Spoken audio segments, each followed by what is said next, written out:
আরে ছোট দেখ গাছে কত সুন্দর কাঁঠাল, কাঁঠালটা আমার অনেক পছন্দ হয়েছে। কাঁঠালটা আমি গিয়ে নিয়ে আসি।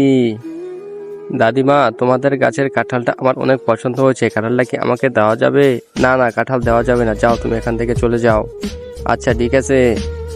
আরে আমার মা তো চলে আসতেছে, আমার মাকে মনে হয় কাঁঠালটা দিতে রাজি হয়নি, কিন্তু আমার মায়ের কাঁঠালটা তো অনেক পছন্দ হয়েছে। আমি যাই, গিয়ে চুরি করে কাঁঠালটা পেড়ে নিয়ে আসি, কেউ যেন দেখতে না পায়। এই তো আমার কাঁঠাল পাড়া শেষ, এবার আমি চলে যাই কেউ দেখার আগে। মা মা, এই দেখো তোমার পছন্দের কাঁঠালটা আমি পেড়ে নিয়ে এসে পড়েছি। আরে না বলে কোনো কিছু পারতে হয় না, যাও বাড়িতে গিয়ে তোমার দাদিমাকে কাঁঠালটা দিয়ে আসো। দিমা, এই নাও তোমার কাঁঠাল, আমি না বলে তোমার গাছ থেকে একটা কাঁঠাল পেড়েছি, আমাকে তুমি মাফ করে দিও। আরে ছোট, এদিকে আয়, ধর কাঁঠালটা তুই নিয়ে যা। না না দাদিমা, আমার লাগবে না, তুমি রেখে দাও।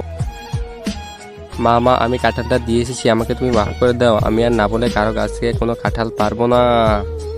বর্তমানে আমি দেখতে পাচ্ছি সবাই শুধু মেয়েদের নাচানাচি ভিডিওতে লাইক সাবস্ক্রাইব করে, কিন্তু মায়ের ভিডিওতে কেউ লাইক সাবস্ক্রাইব করে না। আজকে আমার ভিডিওতে লাইক দিয়ে চ্যানেলটি সাবস্ক্রাইব করে দিবে এবং কমেন্টে সবাই আই লাভ ইউ মা লিখে যাবেন।